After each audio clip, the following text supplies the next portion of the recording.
Did you know Winnie the Pooh was actually inspired by the real-life experiences of the author's son? And that the story, loved by millions around the world, ended up ruining that very boy's life? Today's film recommendation is Goodbye, Christopher Robin. It dives into the bittersweet truth behind the heartwarming tale that comforted so many childhoods. Alan Milne was a well-known British playwright in the early 20th century. He served in World War I, and even though he made it back home safely, the experience had a lasting impact on him. He often seemed distant, sitting alone, unable to sleep, lost in thought, sometimes unsure if he was dreaming or awake. Not even the birth of his son could ease his inner turmoil. They named their son Christopher Robin and called him Billy Moon at home. But Alan had no idea how to bond with this constantly crying baby. His wife, Daphne, didn't have much of a connection with the child either. She'd gone through a hard labor and had been hoping for a daughter instead.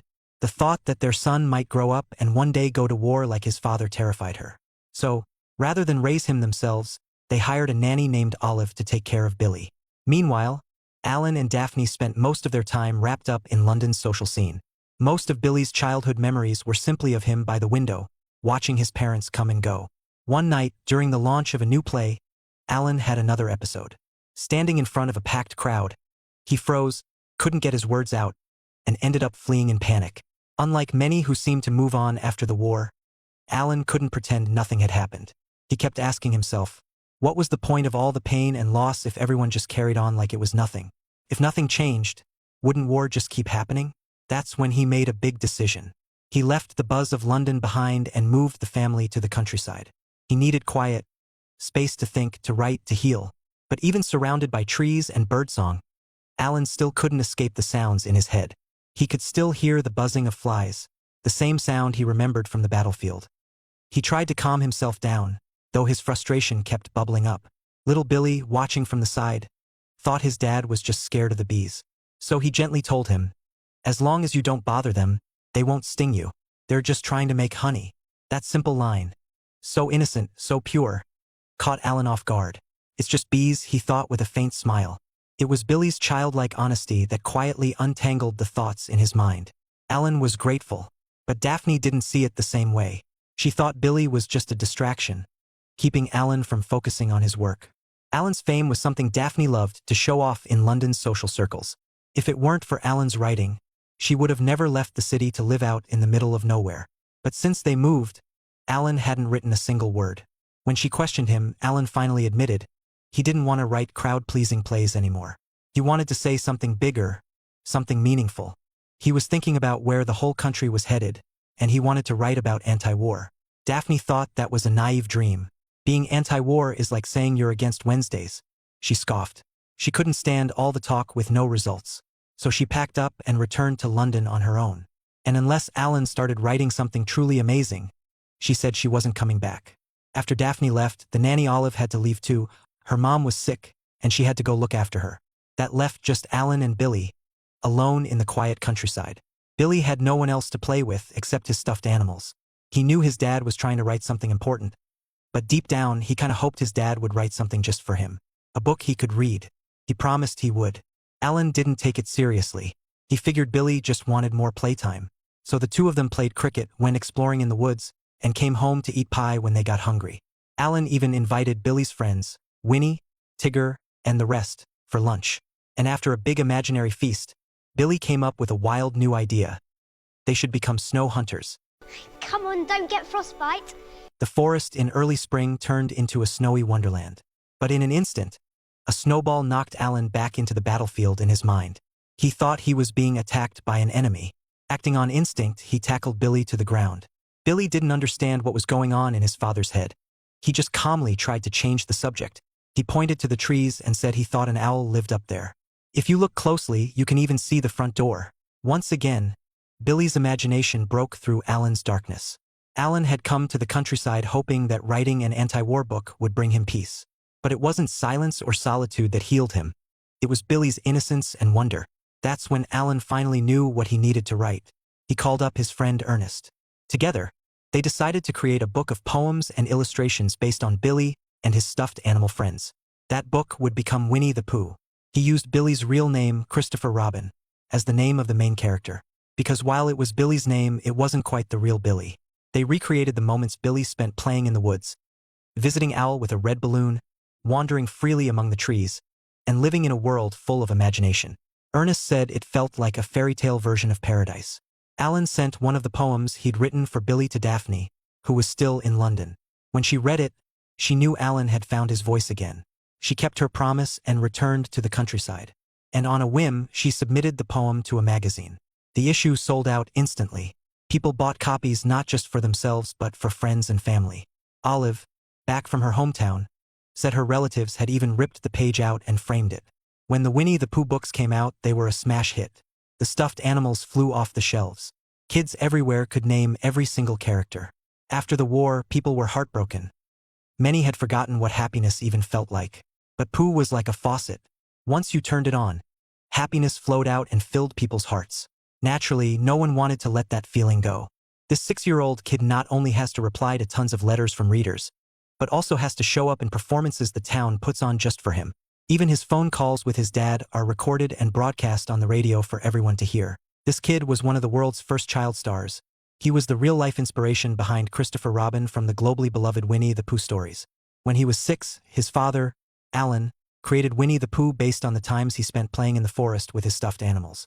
Once Winnie the Pooh was published, it became an instant hit, flying off the shelves, and the merchandise raked in tons of money for the family. But little Billy didn't understand any of this. All he wanted was to go back to the forest and play with his dad. But instead, Alan took him to an upscale toy store, where they attended a party hosted by strangers. The store manager announced a contest. The winner would get to have tea with the real Christopher Robin and Winnie the Pooh. Billy snapped, shouting that it wasn't the real Pooh, that it was all a lie. He was sick of always playing another role. He was Billy, not Christopher Robin. Billy could see clearly that since the release of Winnie the Pooh, his parents had become obsessed with the book.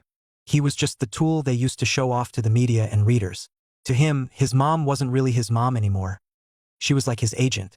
The only person who still saw him as Billy was his nanny, Olive, who had always been there for him, quietly playing the role of the mother figure, even taking on duties that should have been his mother's. Olive became the only person Billy could truly confide in. But then Olive started dating and Billy took it hard. He felt like even Olive didn't love him anymore. He started to feel like a child with no one who cared for him in this world. Don't marry him, New. Marry me. Please marry me. Fearing that Olive would leave him once she got married, Billy went as far as telling his mom.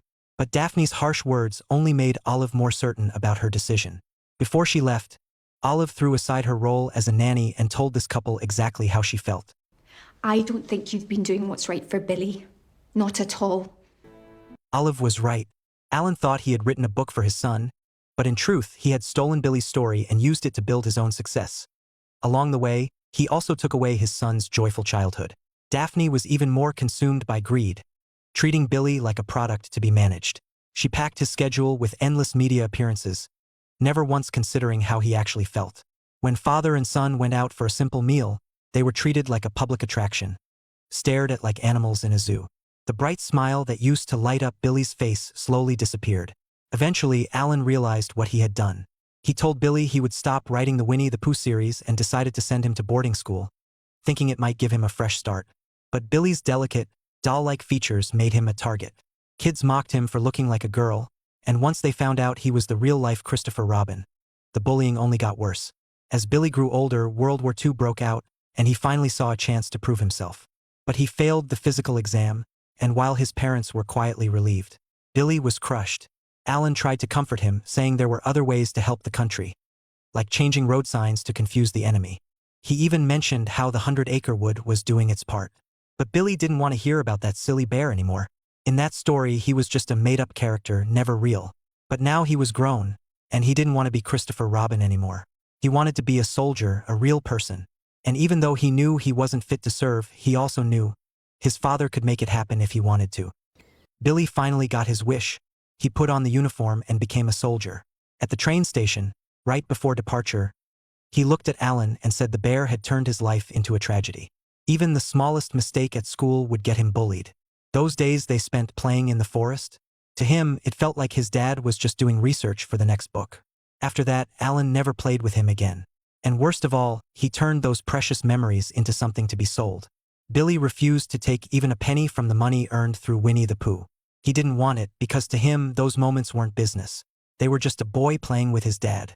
He never cared about fame or money. All he ever wanted was something every kid longs for, his parents' love. As soon as he finished speaking, the train whistle blew. Without looking back, Billy stepped onto the train. He didn't hear Alan whispering, "Don't go." He didn't see the way Alan still saw him, as just a little boy. Years later, Billy came home one night, worn out and weathered from war. Before that, Alan and Daphne had received an official notice saying Billy was missing. They thought he was gone forever. Alan grabbed his son's hand tightly, as if afraid it might all be a dream. The war had changed Billy. It gave him a new understanding of his father. They returned to that same forest from long ago. And there, Billy told his father. One day, in the middle of the desert, under enemy fire, one of the soldiers began singing a song from Winnie the Pooh. And somehow, as they sang, it felt like magic. Like they were brought back home, sitting by the fireplace with a storybook in hand. That, Billy said, was his father's gift. Yes, he had lost his childhood. But all those beautiful things, those sweet little friends, the wonderful stories, and the love of a family, he had them first, and they would always belong to him. I should think. And with that, the movie ends. Goodbye. Christopher Robin tells the heartbreaking story behind Winnie the Pooh. It's sad to see how a story that brought so much joy to countless childhoods caused so much pain to the real Christopher Robin. Christopher Robin kept his promise his whole life and never got a single penny from the Winnie the Pooh stories.